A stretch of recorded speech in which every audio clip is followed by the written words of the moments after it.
Good morning, class 10th. In the running topic of magnetic effect of electric current, today I am going to start electric motor.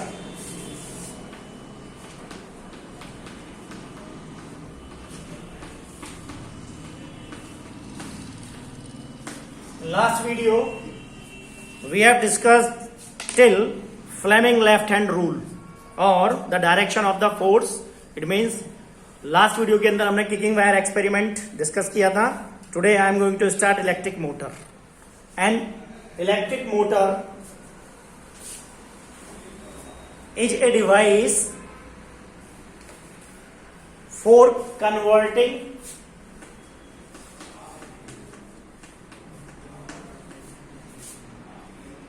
Electric energy to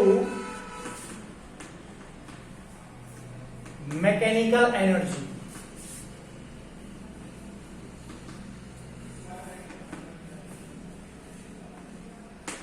ठीक है जी, that is called, ये function है electric motor का. Electric motor क्या करती है? Electric energy को मैकेनिकल एनर्जी के अंदर कन्वर्ट करती है. फॉर एग्जांपल, सबके पास, सबने इसके एग्जांपल देखा हुआ है. आप सबके यहाँ सबमर्सिबल सबके यहाँ लगे हुए हैं. जैसे ही आप स्विच ऑन करते हैं, वहां जो मोटर नीचे पड़ी हुई है, ठीक है, वो क्या करती है? उस पानी को उठा करके आपका जो आपने इनलेट ऊपर टंकी रखी हुई है उसको फिल कर देती है. जरा सी देर के अंदर फिल कर देती है. तो this one is the function of a electric motor. बात करते हैं किस सिद्धांत के ऊपर. What is the principle behind it. Now principle, और बहुत ही इंपॉर्टेंट कॉन्सेप्ट है, ठीक है. इस लॉकडाउन पीरियड के अंदर जो सिलेबस डिडक्ट किया है उसमें केवल आपका इलेक्ट्रिक मोटर रह गया. Electric generator is not in your syllabus. तो बहुत ज्यादा इंपॉर्टेंट है, इसके ऊपर क्वेश्चन जरूर आएगा. क्लियर? अब नहीं, कभी आप सोच लो कि PT3 में भी आएगा, कुछ नहीं है, क्योंकि आज हो रहा है. इससे पहले जितना हुआ है उससे पहले रहा है क्वेश्चन सारा. किस प्रिंसिपल के ऊपर बेस्ड है? What is the principle? तो प्रिंसिपल बहुत सिंपल है. when a coil carrying current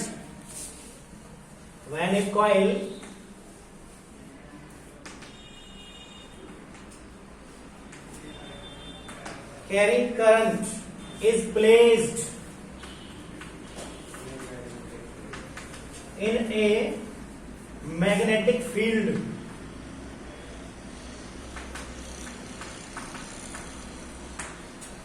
it experiences a torque. It experiences a torque as a result of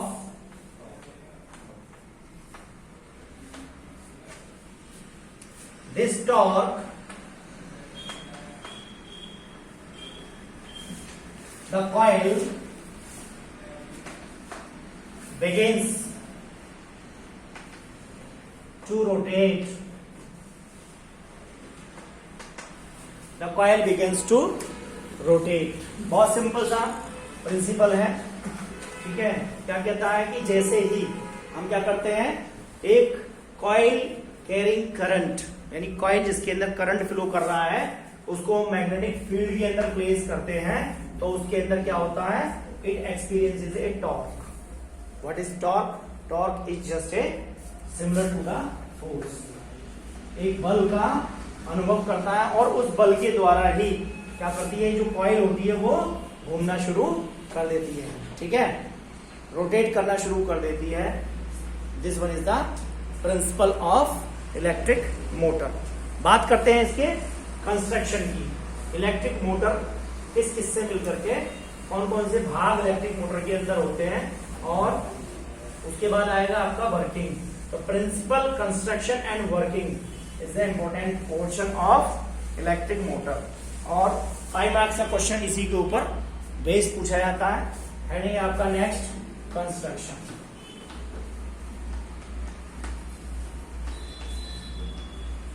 ठीक है जी. अगर हम बात करें इलेक्ट्रिक मोटर की, तो it consist of the following part. सबसे पहला है आपका armature. and the second one is the field magnet. One by one we will discuss it. So you will take first heading armature only, and the third है आपका split ring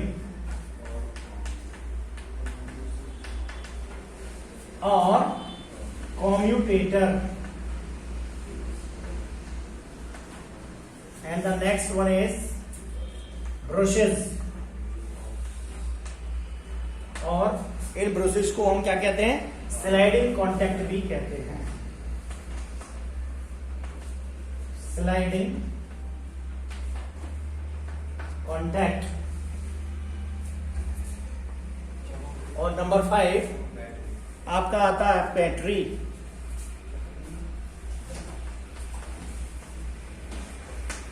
ठीक है जी, battery. तो first one is armature. Armature क्या कहता है? Armature, अगर हम कंस्ट्रक्शन को देखें इसकी, तो आर्मेचर के बारे में अगर हम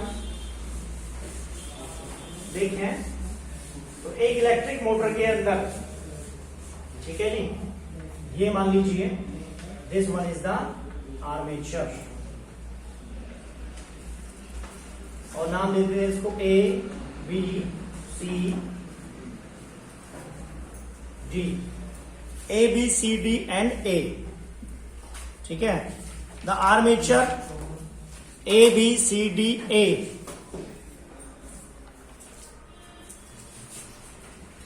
ये यहां से शुरू करो, चलो लास्ट में फिर यही जाएगा A B C D और A। ये ठीक है।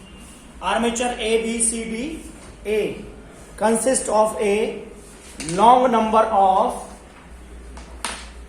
आर्मेचर क्या हो गया? A B C D and A consist of long number of turns of insulated copper wire.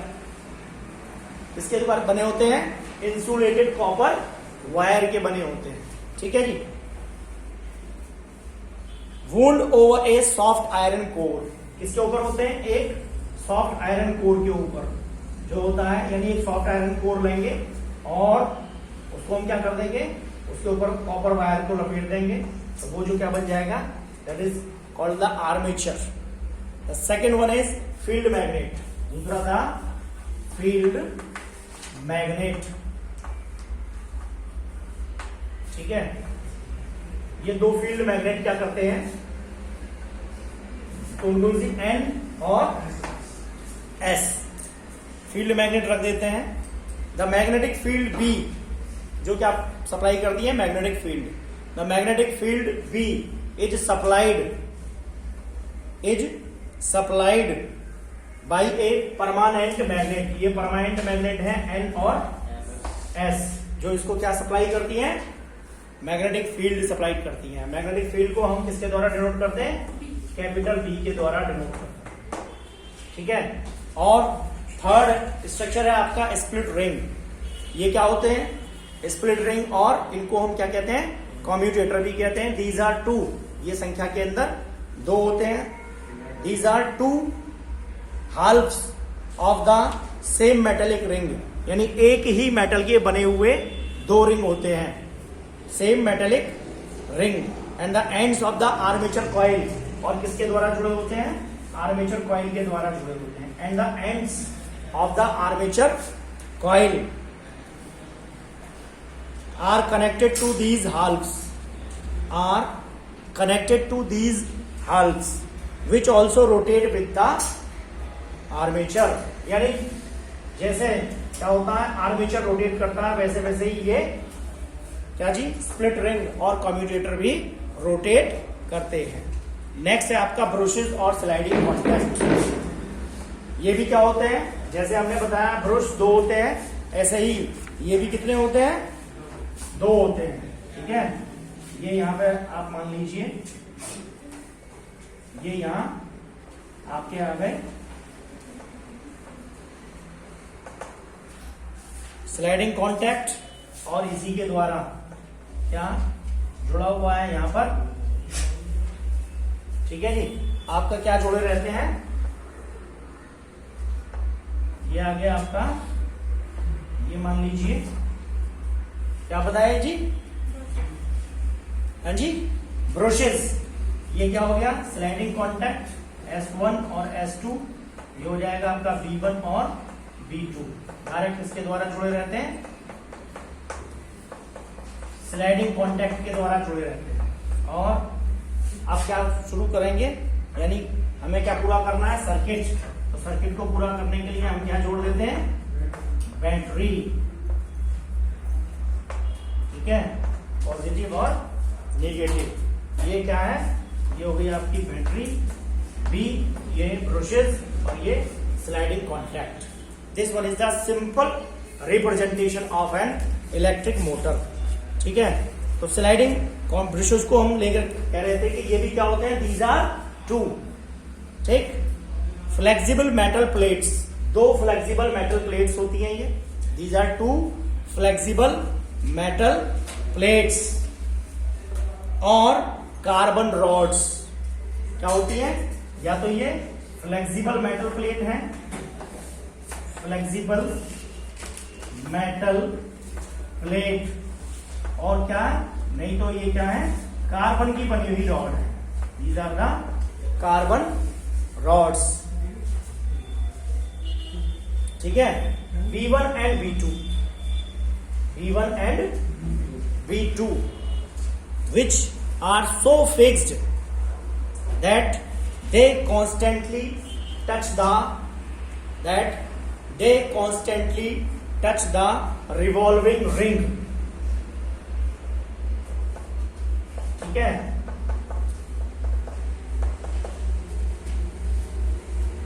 और इन ब्रशेस को लास्ट में हम किसके द्वारा जोड़ते हैं, बैटरी के द्वारा। सो कंस्ट्रक्शन के अंदर लास्ट पार्ट है आपका battery.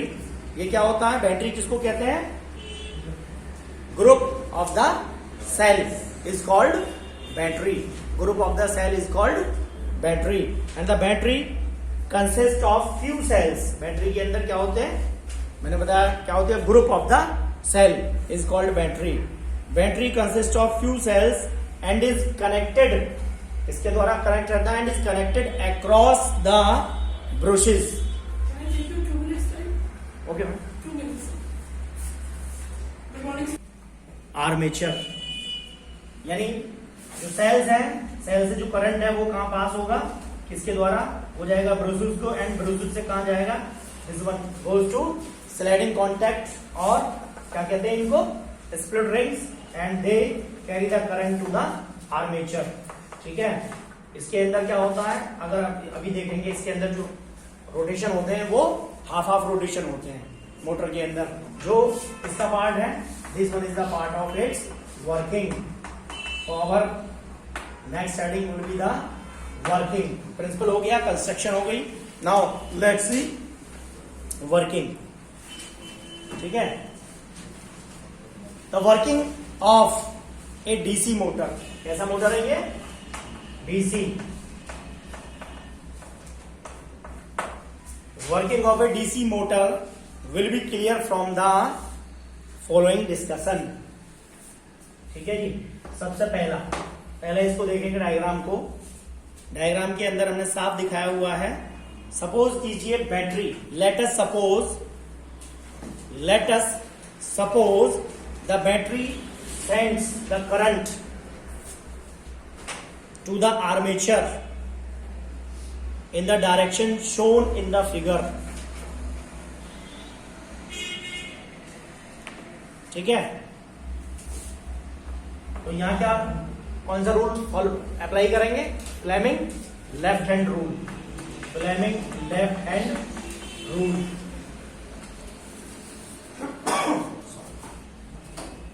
Fleming left hand rule के द्वारा हम इसकी डायरेक्शन का पता करेंगे।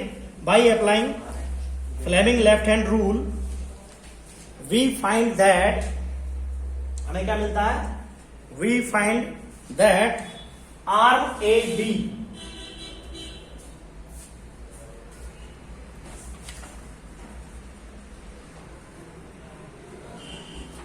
Arm A D experiences a force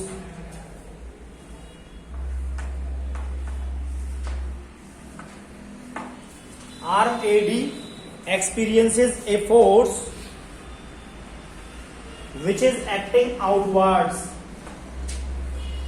which is acting outwards, and arm BC यानी आर्म AD के अंदर क्या होगा, बाहर की तरफ बल का अनुभव होगा, और आर्म BC के अंदर की तरफ. And arm BC experiences a force which is acting inward,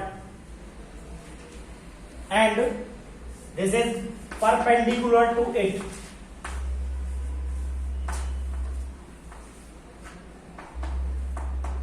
This is perpendicular to it. These makes the armature rotate in the anti-clockwise direction. इसकी वजह से आर्मेचर क्या होता है, रोटेट करता है एंटी क्लॉकवाइज डायरेक्शन के अंदर. तो क्या हुआ, यानी इसके अंदर क्या आया, एक रोटेशन कंप्लीट हो गया. अब दूसरा रोटेशन सेकंड में क्या होगा, जस्ट इसका बिल्कुल क्या हो जाएगा, अपोजिट हो जाएगा. यानी ये हो गया इसका A point. Now B, after the armature has completed, जैसे इस आर्मेचर के अंदर ये कंप्लीट होता है, completed half a revolution, the direction of current,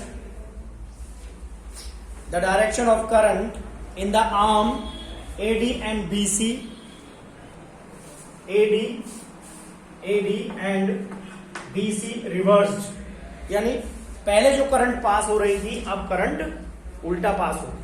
ठीक है, पहले कहां जा रही थी, बैटरी से आर्मेचर के अंदर AD में आउटवर्ड क्या हुआ, उसको एक्सपीरियंस मिला, फोर्स मिला, और BC के अंदर इनवर्ड. अब क्या हो जाएगा, BC में आउटवर्ड और AD के अंदर इनवर्ड. तो रोटेशन जो होगा वो कैसा हो जाएगा, क्लॉकवाइज रोटेशन हो जाएगा. Now arm BC experiences an outward force. BC के अंदर आउटवर्ड आएगा और AD के अंदर inward. Now arm BC experiences an outward force and arm AD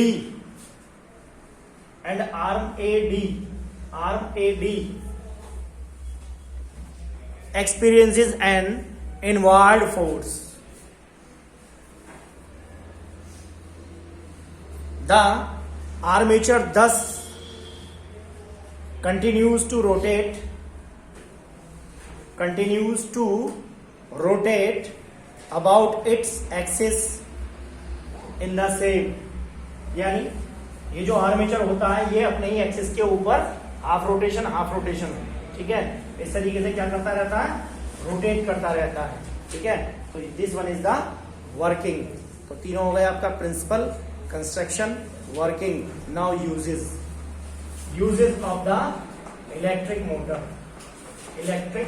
motor कैसा होगी.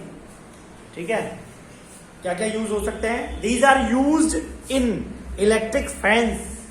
इसके अंदर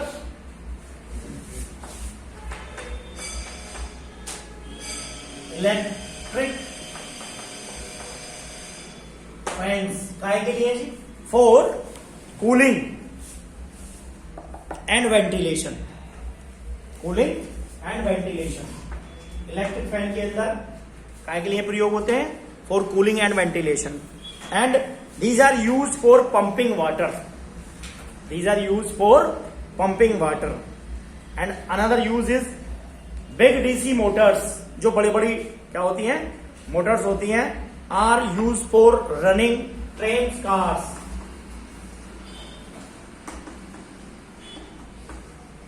And next one is the small DC motors are used in various toys. ठीक है, जो छोटी छोटी गाड़ियां आपने देखी होगी, खिलौने, उनके अंदर भी क्या रहता है, ये मोटर का प्रयोग होता है. So this is all over the concept about the electric motor. क्या हो गया आपका, इलेक्ट्रिक मोटर क्या काम करती है, इलेक्ट्रिक एनर्जी को मैकेनिकल एनर्जी के अंदर कन्वर्ट करती है. This one is the main thing. आपका क्या हो गया, principle, construction, working and uses. ठीक है, तो आज ही आप इसको वीडियो के अंदर देखें, आज ही आप इसको प्रिपेयर करके रख दें. क्योंकि this one is the important this time. Electric generator नहीं है, इलेक्ट्रिक मोटर के ऊपर ही क्वेश्चन बनेगा और 5 नंबर का क्वेश्चन कम से कम, कुछ नहीं तो 3 नंबर का प्रिंसिपल और या तो कंस्ट्रक्शन दे दे, प्रिंसिपल या वर्किंग दे दे। बहुत इंपॉर्टेंट कॉन्सेप्ट है। Okay, that is much sufficient for today's class. Now we will discuss electromagnetic induction in next class. Okay, thank you very much. Have a nice day.